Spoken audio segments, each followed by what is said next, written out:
C'est la fin de plusieurs années de travaux et un grand pas pour le parc national de Forêt. Le siège du parc a été inauguré à Arc-en-Barrois en Haute-Marne. De quoi réaffirmer les ambitions du parc. Charlotte Meunier et Isabelle Lerouge. C'était un coup de ciseau très attendu. Le siège du parc national a enfin été inauguré ce mardi à Arc-en-Barrois. Une nouvelle étape pour la plus grande réserve de feuillus de France, créée il y a plus de 3 ans.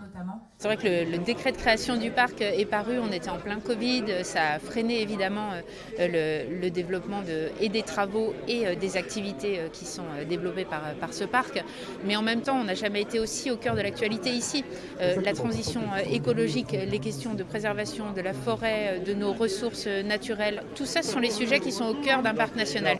Placés au cœur du parc, les locaux flambant neufs vont permettre aux équipes de poursuivre efficacement leur travail, notamment sur l'aménagement du parc et la préservation des espèces.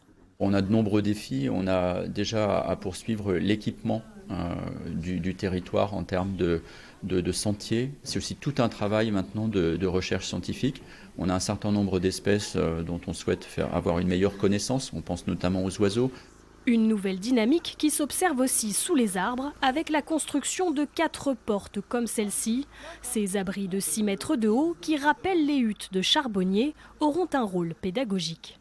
C'est un lieu qui va être donc ouvert au public, notamment aux scolaires, pour pouvoir faire des animations, pour pouvoir faire des séances de découverte de la nature. Théoriquement, ça va être un peu envahi de mousse, ça va vivre. Pour l'idée, c'est vraiment qu'on travaille l'insertion au sein de la forêt, puisqu'on est au cœur de la forêt.